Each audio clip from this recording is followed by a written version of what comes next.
there, school counselor. Welcome back to the School for School Counselors podcast. So glad you're back here with me for another episode. There are so many awesomely amazing things happening right now in the world of school counseling, and I can't wait to share those with you. And I'll tell you, at this time of the year, we're just coming back from the July 4th long weekend if you're here with me in the United States. Our thoughts and our preparations are beginning to turn toward the beginning of the new school year.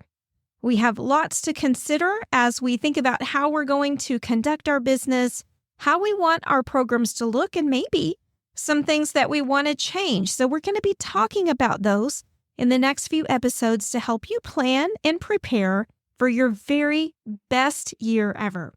And, it's funny, it's easy right now to feel very optimistic about our work. It's easy to really look on the bright side of the things that we do and have some eager anticipation for what's to come in the new school year. And I think it's wonderful. I think we need that positivity. We need a little bit of that anxious anticipation to not only drive us toward our most productive and effective school counseling year that we can have, but also to get us ready, to get our hearts and minds ready to really dive into our programs feet first and strive to make impacts for not only our students and their families, but also the folks that we work with each and every day. So we're going to be talking about one tremendous way you're going to be able to sustain that motivation and that drive and that excitement and eagerness for building your program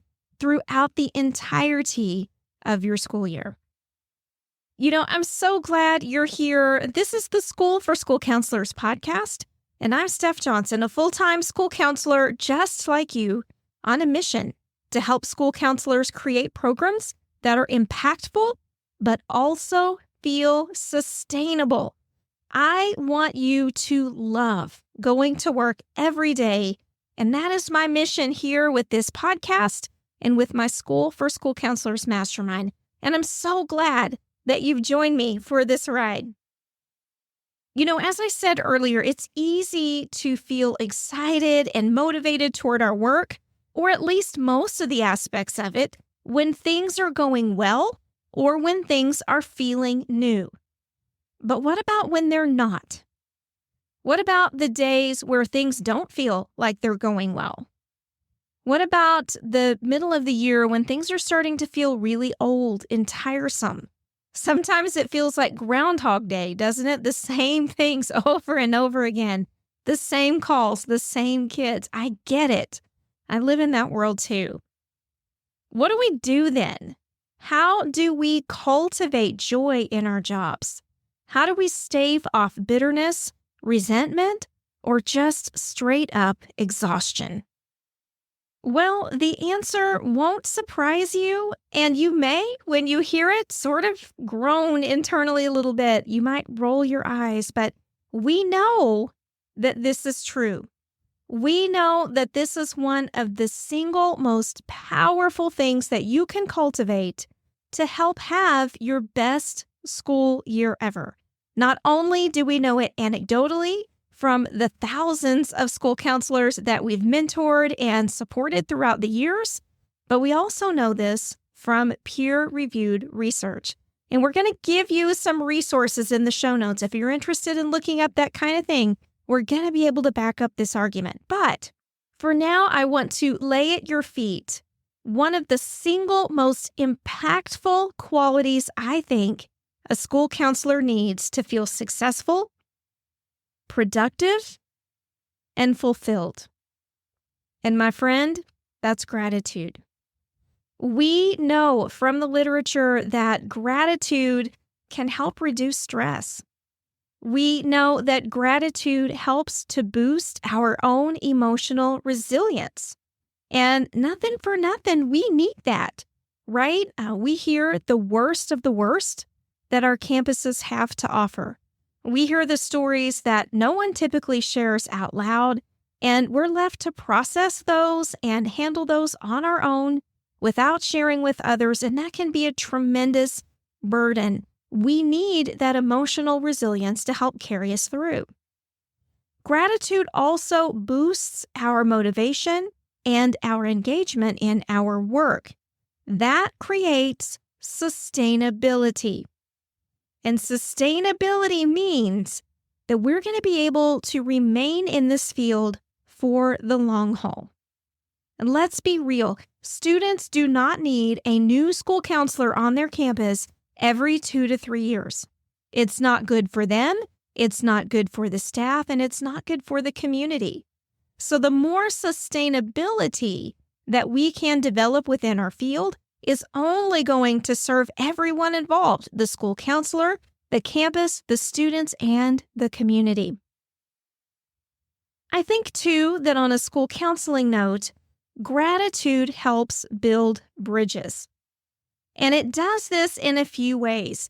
Number one, if you are able to be somewhat demonstrative with your gratitude, meaning you're not afraid to tell people how grateful you are for them or how much you love being at your school, maybe sometimes even on days when the rest of your people aren't quite feeling it.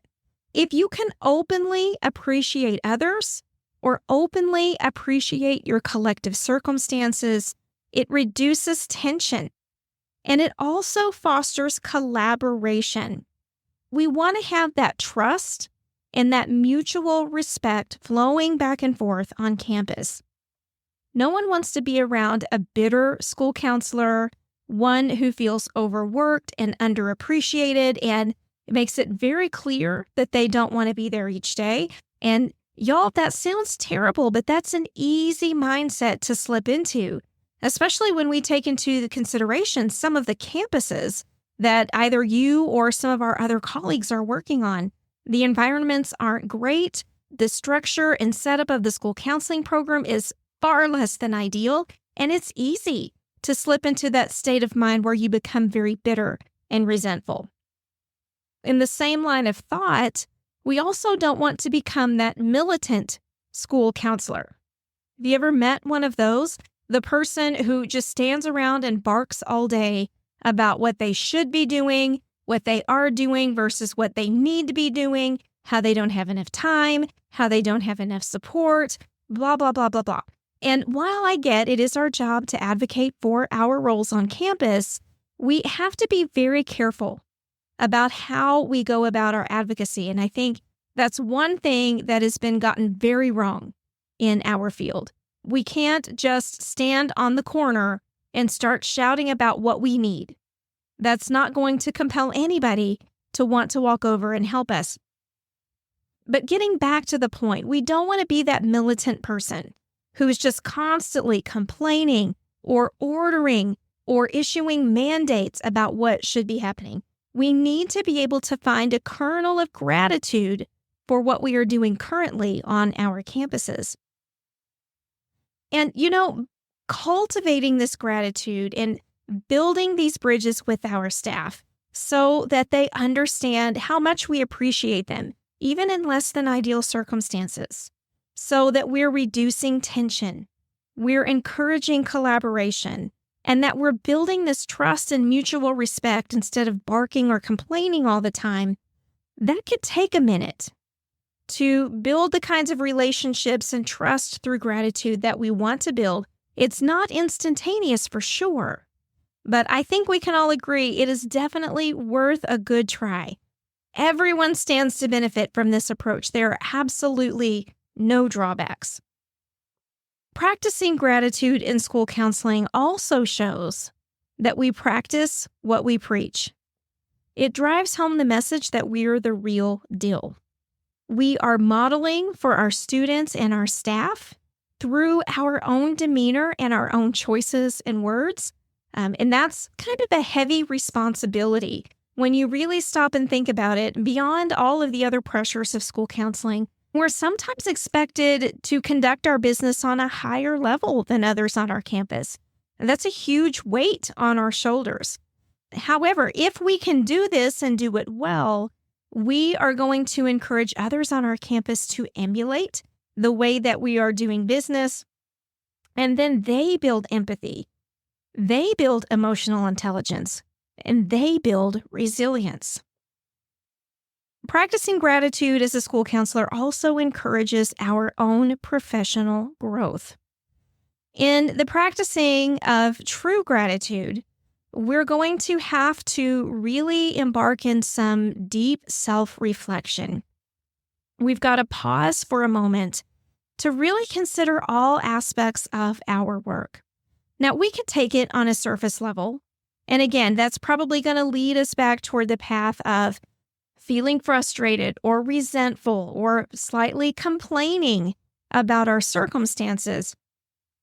But if we really pause for a moment, if we really sift through and dig deep, if we can really find those kernels of gratitude in our circumstances and throughout our day, it's going to naturally encourage self-reflection.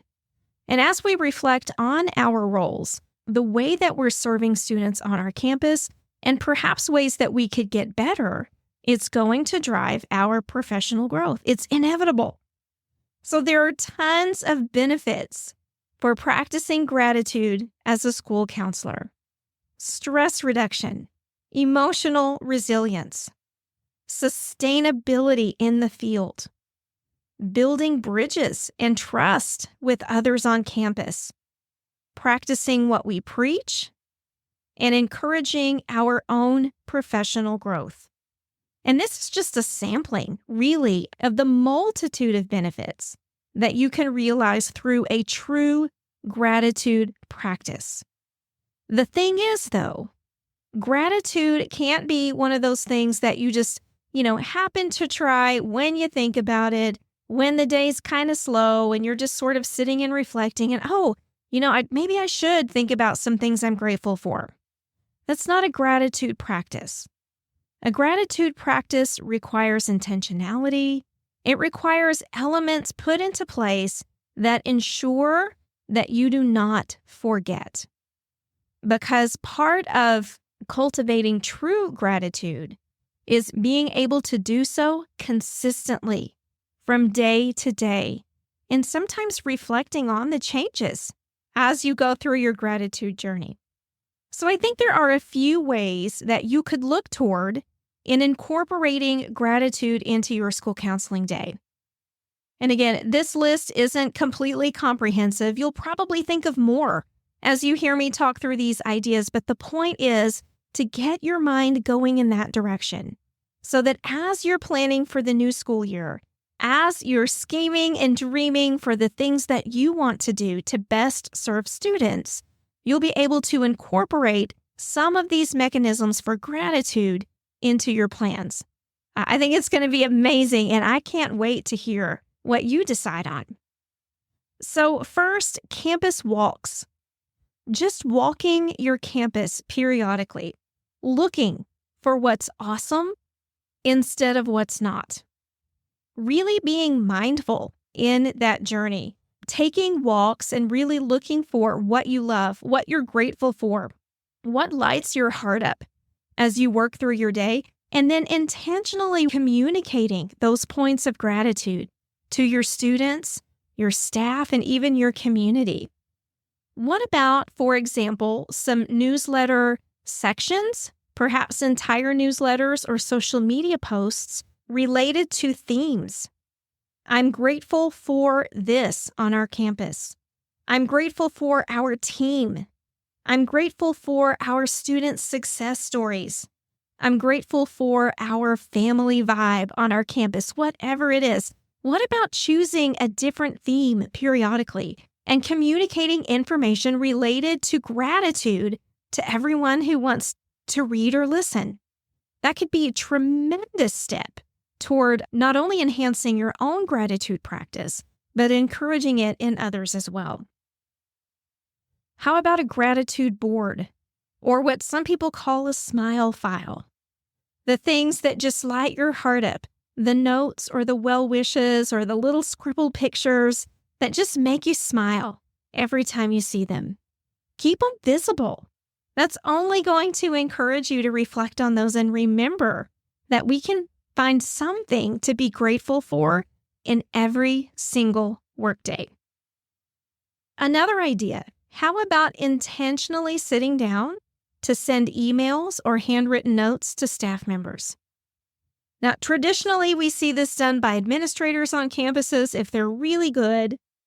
They're going to set aside time to connect with everyone on their campus and relay some awesomeness that they're seeing or some well wishes, but there's no rule saying that you can't do that too. So a random note from out of the blue can mean so much to someone, especially if they're having a hard day, and it literally takes maybe 30 seconds of your time. Y'all, this doesn't need to be fancy. This could be something scribbled on a cute notepad sheet or even a Post-it note. The point is really just expressing how you feel about that person, that you're glad that they're there, that they make a difference for the students on your campus. I mean, who doesn't want to hear that? And as you're composing and delivering these messages, it's only going to serve to cement your own gratitude practice. There are some things that you can do to remind yourself and really double down on the idea of a consistent gratitude practice throughout your school year. Now, we talk a lot about this in our School for School Counselors Mastermind. We run what we call our Data Discussions Cohort, which is a group of folks who are really invested in working with, capturing, and utilizing school counseling data. And we meet monthly to talk about what's going right, what's not going so well, how can we fix it, and how can we set up systems that practically ensure our success. That is a powerful group, and one of the things that we talk about in setting up our systems for data collection is the idea of creating cues in our environment. Now, this is not our idea. We work a lot with James Clear's Atomic Habits. And as we've worked with that text and really kind of reflected on and digested the points in building sustainable habits, one of the things that stuck out like a sore thumb was our lack of cues. So we talk a lot about how to set our environment up to remind us to do these things until it becomes habit. Here are some ideas for setting up some cues in your school counseling office to remind you about gratitude. Number one, just making it a part of your routine.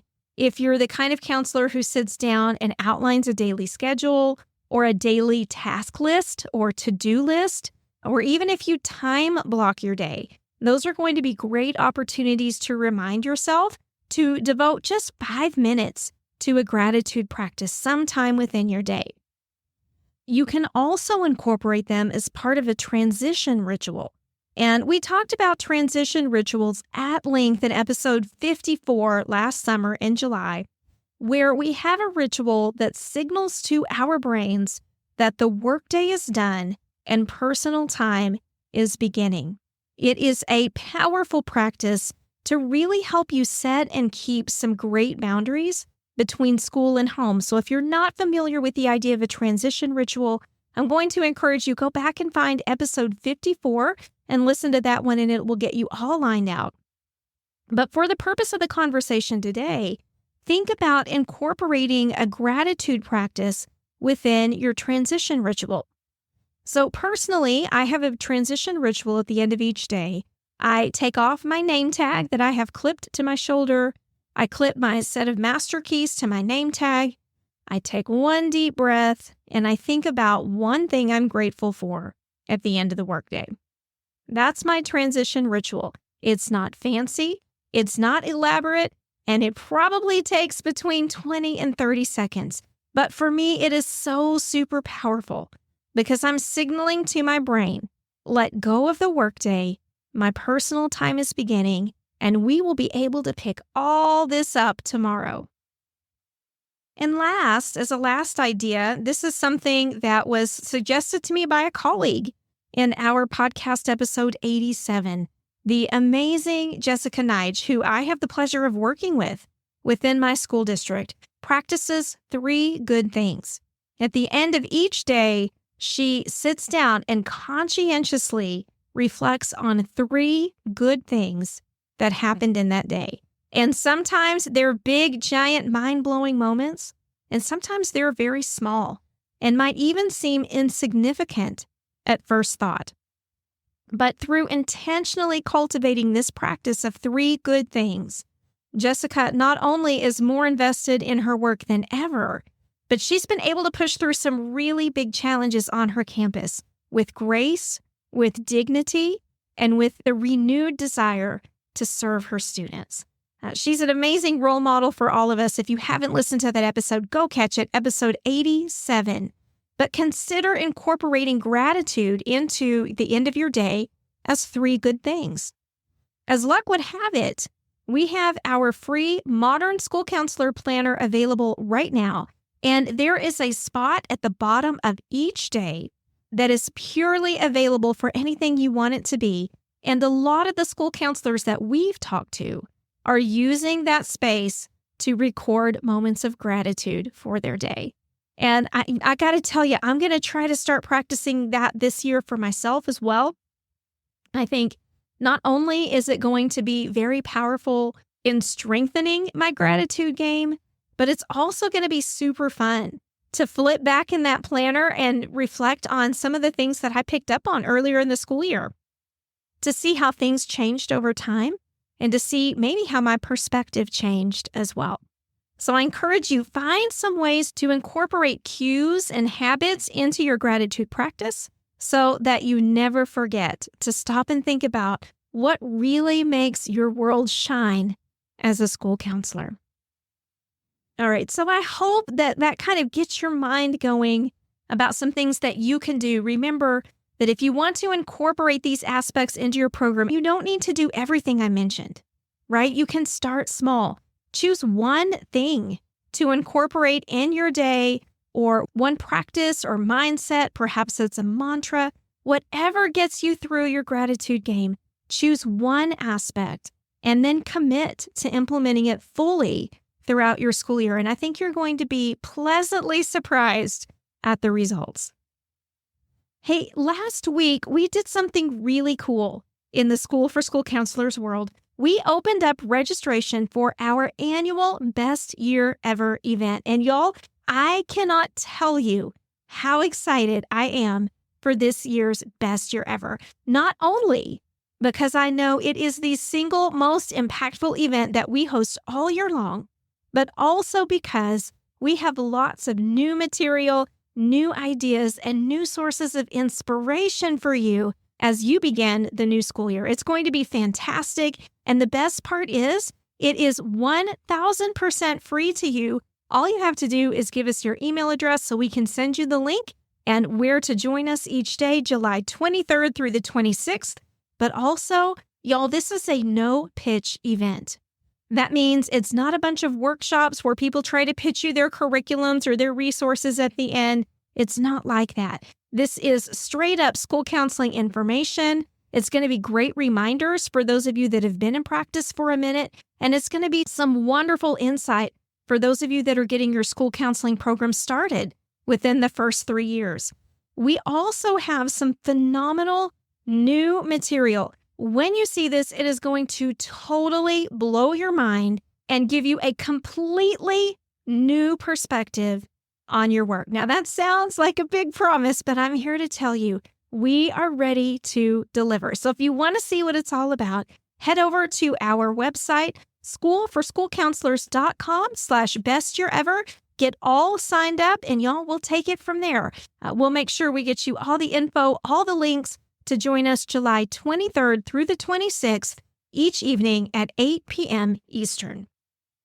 All right, so before I go, just to recap, gratitude in your school counseling program is more than a buzzword.